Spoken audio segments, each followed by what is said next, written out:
Hey everyone, welcome back to my channel. In today's class, we are going to start biodiversity, that is many species, one planet and one future. Let's begin our class. We'll start with an introduction. In our surrounding, we have different kinds of organisms. Based on what I will be able to say that these organisms are different. Of course, they must be varying in something. They vary in what? They vary in size, feeding, that means their nutrition could be autotrophic or heterotrophic, right? Their habits, their habitat, their behavior and their form. Now, as an example, you can see we have 20,000 of ant and orchid species. We have 3 lakh species of beetle. We have 28,000 species of fishes, right? Now, what could be the definition of biodiversity? What is the meaning of bio? Bio means living organism or life, right? Diversity means variation. So, what is the definition of biodiversity? It means the variation of life at, when I say life over here, it means I'm talking about the living organism, right? Life is an exclusive property of living organism. So, variation of life at various level. When I say level means we have already studied your kingdom, class, order, all these comes under the level of biological organization is termed as biodiversity. So, what is biodiversity? The variation of life at various level of biological organization is termed as biodiversity. Or in easiest form, if you want to remember, it could be biodiversity means variety. That means again I'm saying variation, right? Variety of all living organism within the given geographical area or ecological area. So all whatever variation I'm talking in a area. So we'll be having different number of species. These species are going to form your biodiversity, right? Now, the term biodiversity was popularized, mind it, I have not written given by, popularized by Edward Wilson. What did he do? He described the combined diversity at all level. Again, level means you know, right? I'm talking about the 7 categories and more than that, right? All levels of biological classification. Biodiversity exists not only at the species level but at all level of biological organization ranging from macromolecule within the cell to biomes. So already we have learned 7 categories. These are nothing but just 7 levels, right? But apart from these 7 levels, do we have only variation at these 7 levels? No, it's not like that. Apart from these 7 levels, we have lot more variation which starts from the macromolecule that is present inside the cell to the biomes. With this, I got confused that what is micromolecule and what is macromolecule. Let me write it over here. Macromolecule. Now, what is the meaning of macro? Macro means large. So, macromolecule means large molecule. Micro means small, small molecule. By this, can I say that I will be able to say macromolecule? No, obviously you won't be able to see. Can we see cells with our naked eyes? No, we won't be able to see, right? So, obviously macromolecule also we won't be able to see with your naked eyes, but they are larger in size, so hence we call it as macromolecule. For example, your protein, your carbohydrate. Lipid also we write it under macromolecule because we consider it, but actually it is not a macromolecule, right? Now, see here, when we talk about the macromolecule, it could be protein, polysaccharide. What is polysaccharide? Poly means many. Saccharide means sugar. That means I'm talking about carbohydrate which have many sugars, right? Then nucleic acid, that means your DNA or RNA. DNA and RNA I'm talking about, right? Then cell to cell variation could be possible. Cell could be prokaryotic or eukaryotic, right? So that's a variation. Gene, obviously me and you, we both are human beings, right? But are we similar? No, we are not similar. Why? Because there is a genetic difference between us. Then there could be the difference in the organelles. For example, if you'll see nucleus and endoplasmic reticulum, can I say that my nucleus is similar to the endoplasmic reticulum of yours? No. Or my cell nucleus is similar to the endoplasmic reticulum of my own cell? No. Obviously, there is a variation between the cell organelle as well. When we see organ, stomach, brain or your heart, is it going to be similar? हाँ, जैसे कुछ कुछ होता है तुमको किसी को देखकर खाने को देखकर स्टमक में गुड गुड गुड गुड बजने लगता है तो can I say that my heart and stomach is same no obviously I can not say that both are same right now organ system, is my digestive system and respiratory system are same? Can I say that? No, there is a variation, right? Now what is biome? Before talking about this point, let me show you one thing. Okay, so biome is nothing but a biotic community in a large area. So when you consider any large area and there you consider the biotic community, we call it as biome. For example, here you can see desert. Tropical rainforest, tundra, forest, grassland, all these are examples of biome. So what is biome? Consider any large area, and in that area you're considering the biotic community, we call it as biome. For example, biome dominated, suppose there is a large area and the whole area is dominated by the tall grass. So we are going to name that biome as a grassland biome, right? While other one is dominated by cactus or succulent, so we call it as desert. So whatever dominant species is present in that particular ecological area, we have given biome name based on that, right? So these are the examples of your biome you can see here.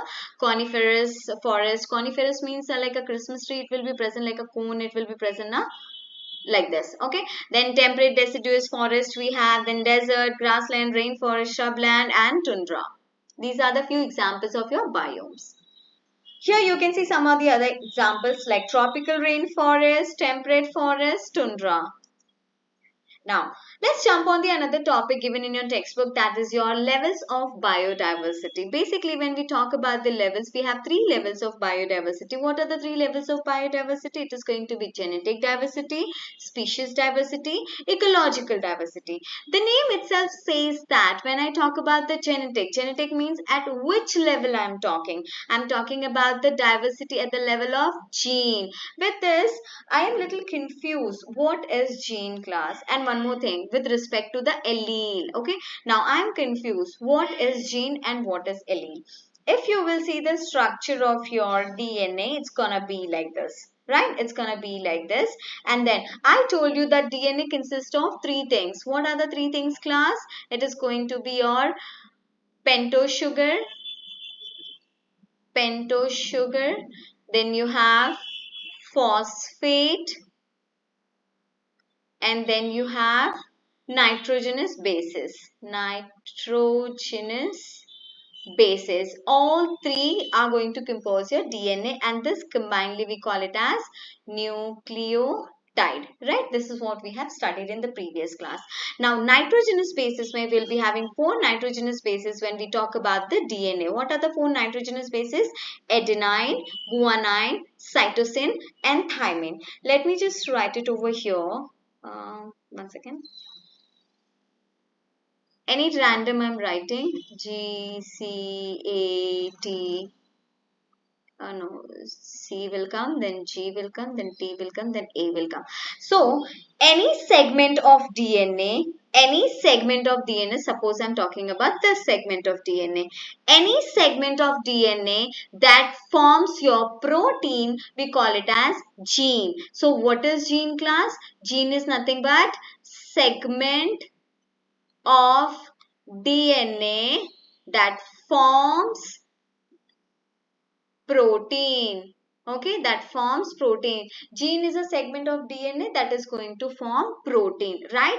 Now, by this, can I say that all the genes are going to form protein? No, I did not say that. Usually, the gene definition is segment of DNA that produce protein. But do we have genes which will not produce protein? Obviously, we have gene which will not produce protein. We call it as junk gene, or different names are also there, right? So this we call it as gene which is functional gene. This we call it as functional gene because it is going to produce protein. The genes which are not going to produce protein, we call it as non-functional gene. Okay, most amount of the gene present in our body is non-functional. It is not going to code for the protein, or you can write segment of DNA that forms or that code for protein. This is better. Code for protein. That code for protein, right? Now, what is allele then? What is allele? What is allele? Suppose this is the chromosome you get from your father. And let me draw another chromosome. One second.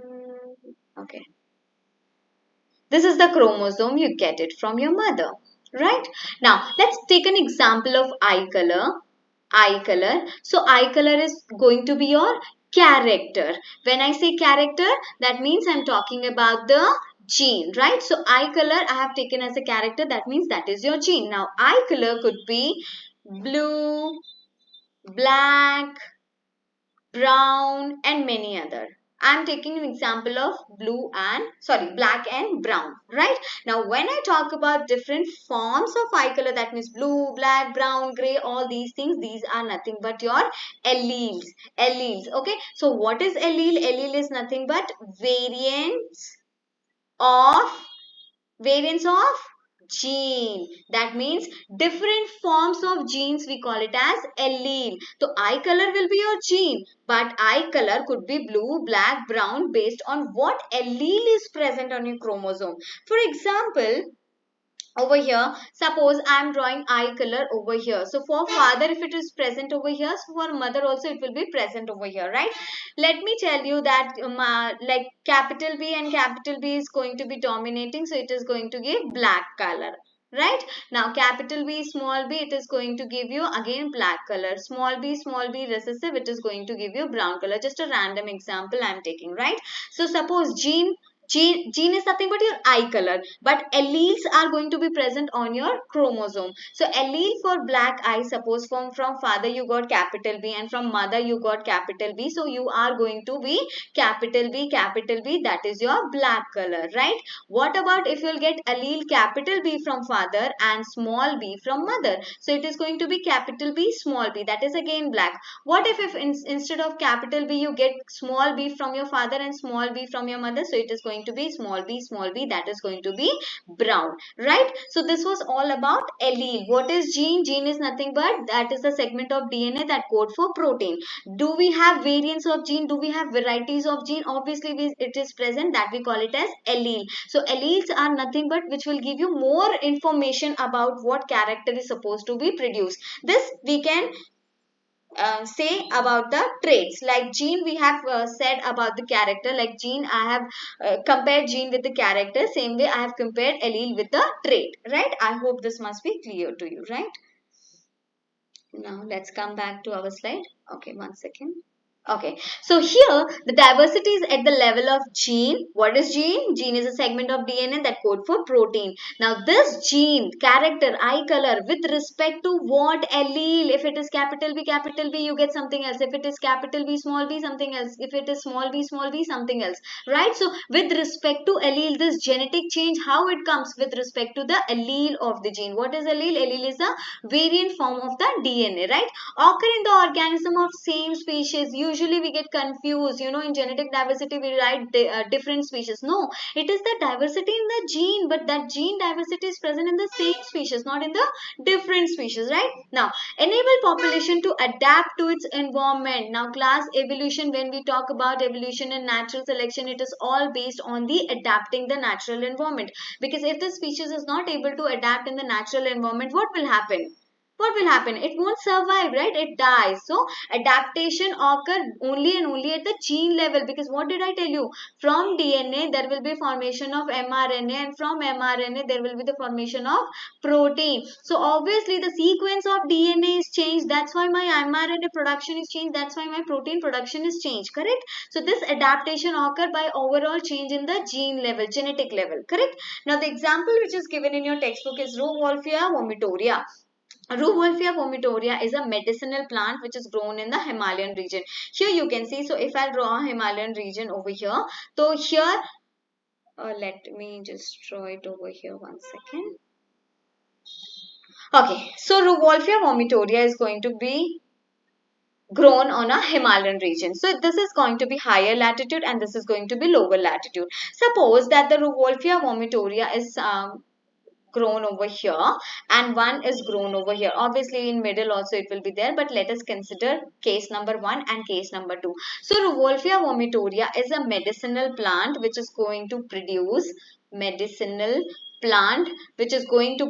a chemical which we call it as reserpine. Now this chemical reserpine is going to help to treat high blood pressure. Okay, treat high blood pressure. Okay, now so reserpine concentration and potency is very important. I'll explain each term, just listen to me once. So case 1, Rauwolfia vomitoria is grown at the lower altitude. Okay, at the lower altitude. Case 2, Rauwolfia vomitoria is grown at the higher altitude. So can I say the environmental factor will be different for case 1 and case 2? Obviously due to the altitude difference, the environmental factor will also be different, right? So Rauwolfia vomitoria which is present present at the higher altitude or which is grown at the higher altitude will have more amount of reserpine.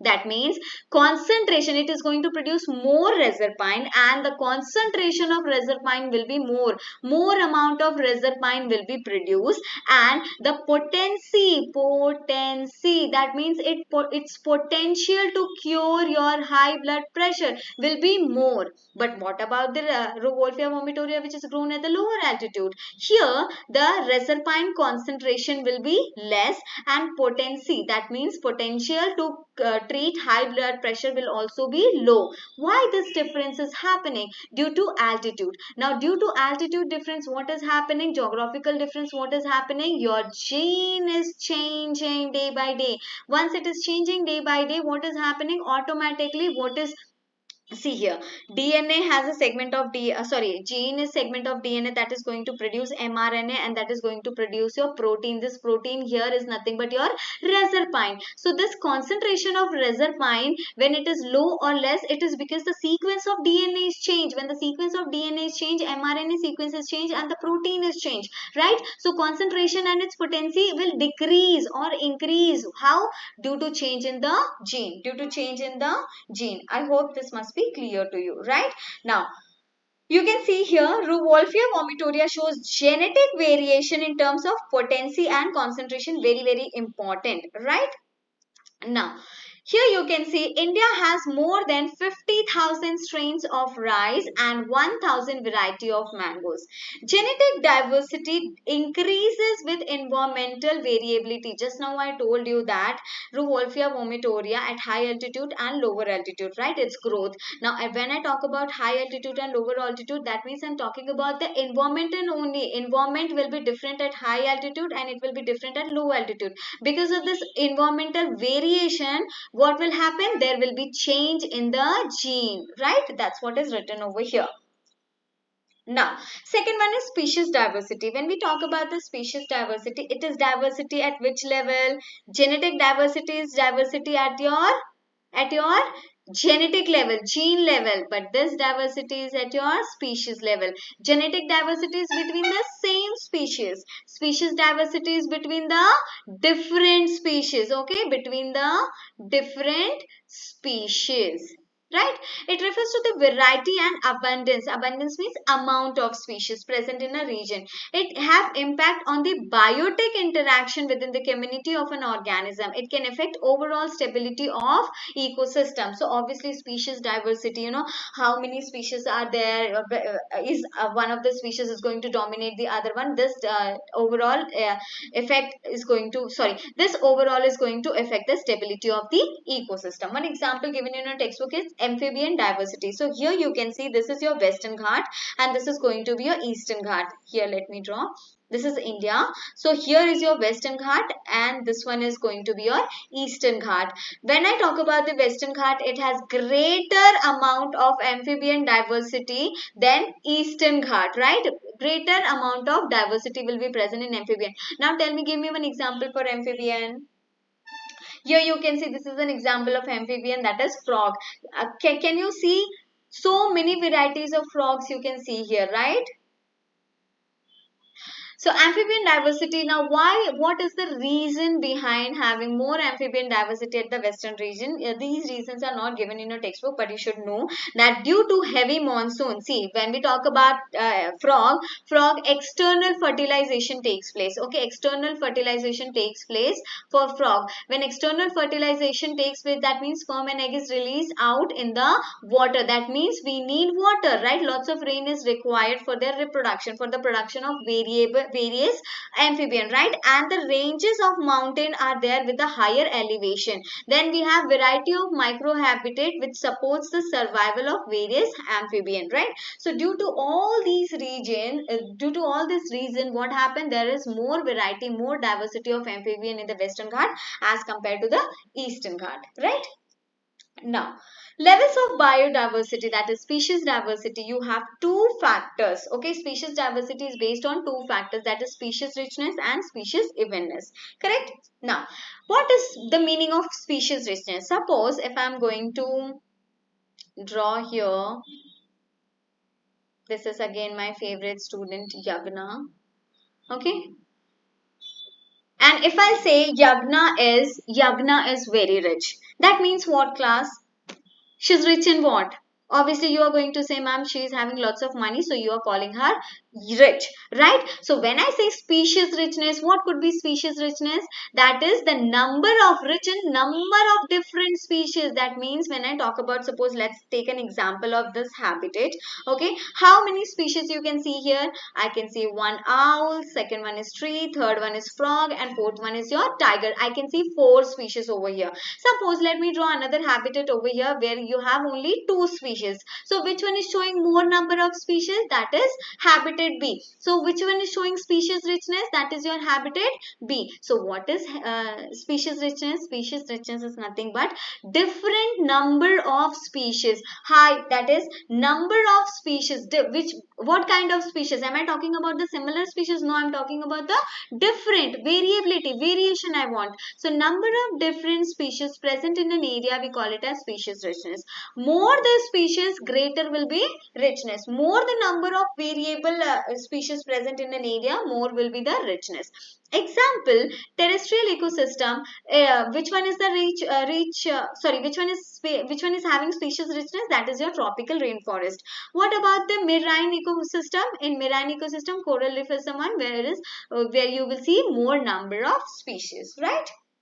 Then what is species evenness? Let me show you an example and then we'll discuss. So let's see the forest A and forest B. When we see forest A, let me write over here T for tree, TI for tiger, and then we have frog, right?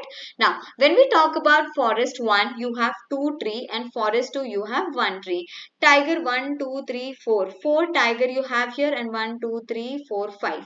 5 tiger you have here. Frog 1, 2, 3, 4, 5, 6. 6 frog you have, and 1, 2, 3, 4, 5, 6. 6 you have over here.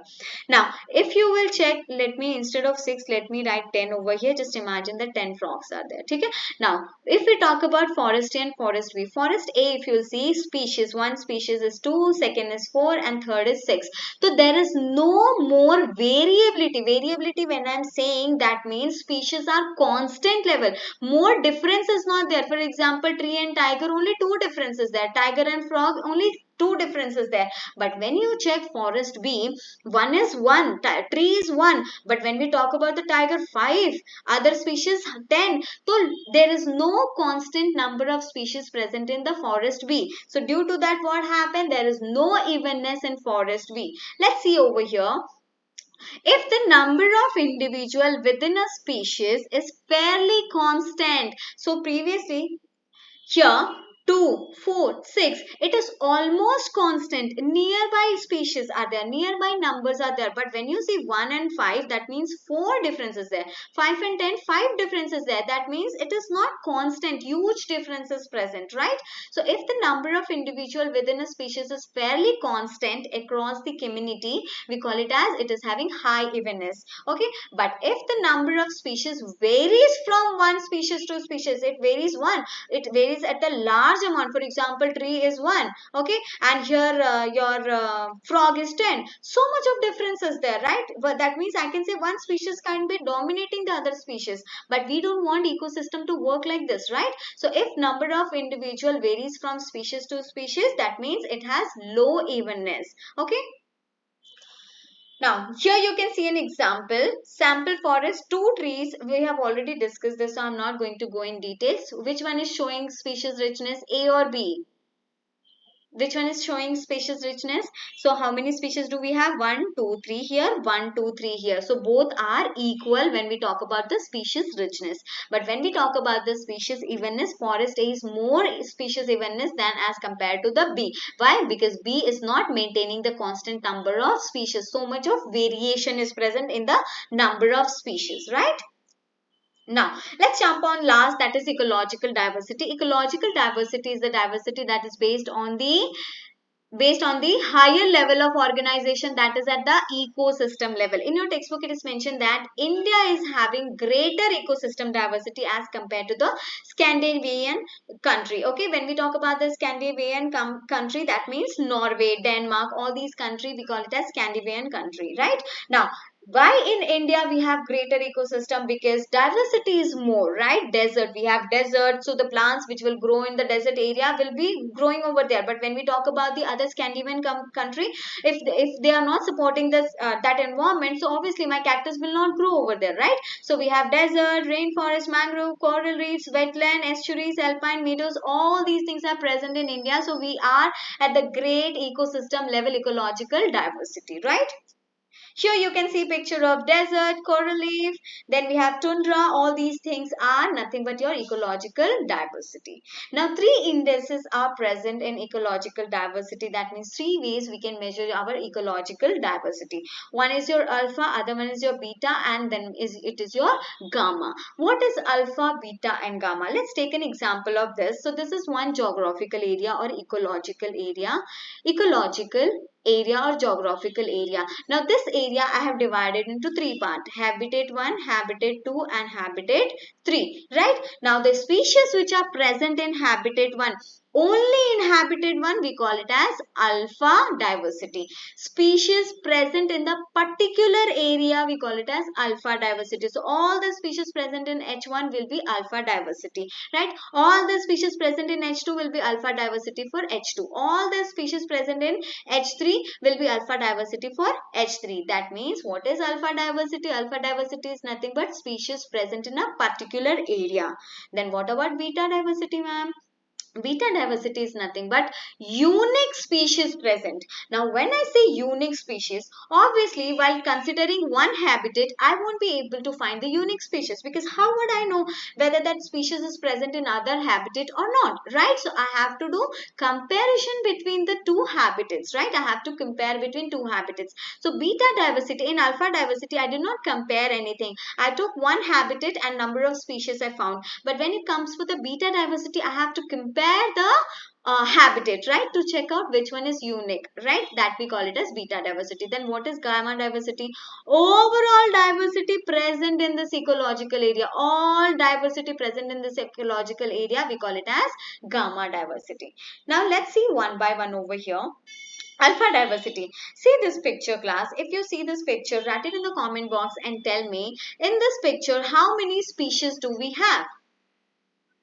We have one species, two species, third and fourth. How many species we have? Four species. So in this particular area, in this particular habitat, how many species do we have? Four. So what will be the alpha diversity for this particular area? It is going to be 4. What is alpha diversity? It is measured by the count of number of taxa. That means number of species present in a particular area, a particular habitat or community or ecosystem. That means only that particular area I will be talking about. I am not going to take the whole area, right? Now diversity is within the particular area. That's it. No comparison, nothing. Only that particular area expressed by the number of species. What is alpha diversity? So it is nothing but taking the number of species in an account, right? Within habitat. Only in particular habitat I am going to figure out, right? Now what is beta diversity, class? Beta diversity, I told you that I am going to compare two habitats. So here you have one habitat and here you have second habitat, right?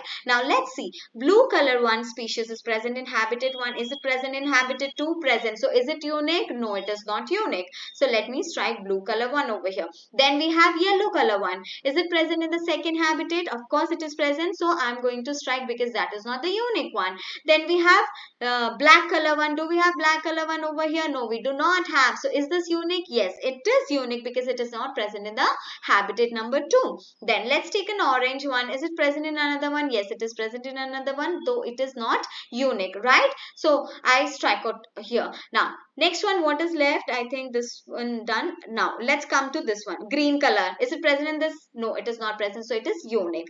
Then we have pink color. Is it present in this? No, it is not present. So unique. Then we have white color. Is it present over here? No, it is not present. So it is unique. So how many unique you have? That means black, green, pink and white. 4. So what is going to be your beta diversity? 4.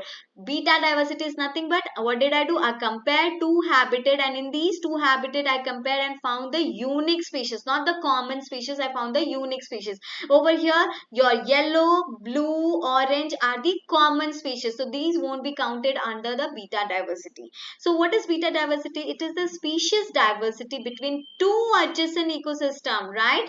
When I say adjacent ecosystem, let me show you over here. So this is your overall ecosystem, and if I'm talking about only one, this we call it as alpha. If I've taken another one, this is again alpha. When I'm comparing these two, this is called beta, and when I'm talking about all these ecosystem, we call it as gamma diversity, right? All are nearby and adjacent, you can see here, right? So beta diversity is nothing but it is the species diversity between two adjacent ecosystem. It is obtained by comparing, very important, comparing the number of taxa unique to each of the ecosystem. It is expressed in the change in the number of species between ecosystem. That means I am going to take which one? Unique one. I am not going to take the common one, right? And it is between the community. Alpha is only in the habitat, but beta diversity is present in the community, right? Now here we have gamma diversity. Gamma diversity is nothing but it is a measure of overall diversity. Now what did I do? I have three habitat in this particular H2 and H3. In this particular ecosystem, I am going to take all the diversity and find out. For example, green diversity, green, then green. So green is there, right? Then we have pink. So green is going to be 1, pink 1. Then we have pink. Then pink is 2. And then we have yellow color, strike of all the yellow color. Yellow is 3. Then we have white color, strike of all the white. Then we have white color, white is going to be 4th species. Then we have blue color, blue strike off. Then we have blue color. Then we have black color. Where do we have black color? Black, all black color. And then we have orange color. So how many species do we have? 7 species in this whole ecosystem. So that will be your gamma diversity, right? So gamma diversity is nothing but it is measure of overall diversity of different ecosystem within ecological region. So this is my ecological region. In this ecological region, I have taken different ecosystem, and this overall species present in this ecosystem, we call it as gamma diversity. Measure in a region, then ecological region. It is a large area constituting a natural ecological community with the characteristics flora and fauna. When I say flora means L is present. That means we am talking about plant. Fauna means A is present. That means I'm talking about animal. Right? So this was all about your alpha, beta and gamma. Let's do one example and then we'll be dealing about the examples in the next slide. No, sorry, next video, right? So let's see over here. Let me talk about, this is the whole ecological area. In this, I have divided ecological area into habitat 1, habitat 2 and habitat 3. So in habitat 1, how many species are present? 1, 2, 3, 4. So what will be the alpha? Alpha diversity is going to be 4. Habitat 2, how many species are present? 1 and 2. So what is going to be alpha? Don't count these two because these are same species. All green are same species over here, right? So alpha is 2. Now next one, 1, 2, 3. So how many alpha diversity? 3 alpha diversity we have. Now beta diversity, I have to compare between H1 and H2. Find the unique one. Star is present over here. Do we have star? No, we don't have. Triangle is present over here. Do we have triangle? No, we don't have. This one is present. This one is present. So strike it off. Circle blue color, circle green color. So different. So what is the beta diversity? 1, 2, 3, 4. How many? We have 4 beta diversity. Same way if I am going to compare habitat 2 and habitat 3. Habitat 2 we have green color one. Do we have over here? No, we don't have. So this, so this one is unique over here, right? Do we have a pink? Do we have this square? No, we don't have, right? We don't have. So 1, 2, then we have third one, this here, right? Then red color triangle is the 4th one, and the this one green color rectangle is the 5th one. So we have beta diversity 5. Now overall, if you find class, you will be having 6 species. Let me see here. One, you have green color one star, then you have triangle red color one, then you have blue color circle, then you have green color circle, then you have this rectangle. You have how many? 1, 2, 3, 4, 5. Where is the 6th one, class? Star, rectangle, blue color. Acha, you have 2 colors of this rectangle. Okay. So you have 1, 2, 3, 4, 5. 6. How many? 6. 6. So overall 6 species you have. So what will be my gamma diversity? It is going to be 6 species. Now rest of the examples we'll be doing in the next class. So that's all for today's class. Thank you.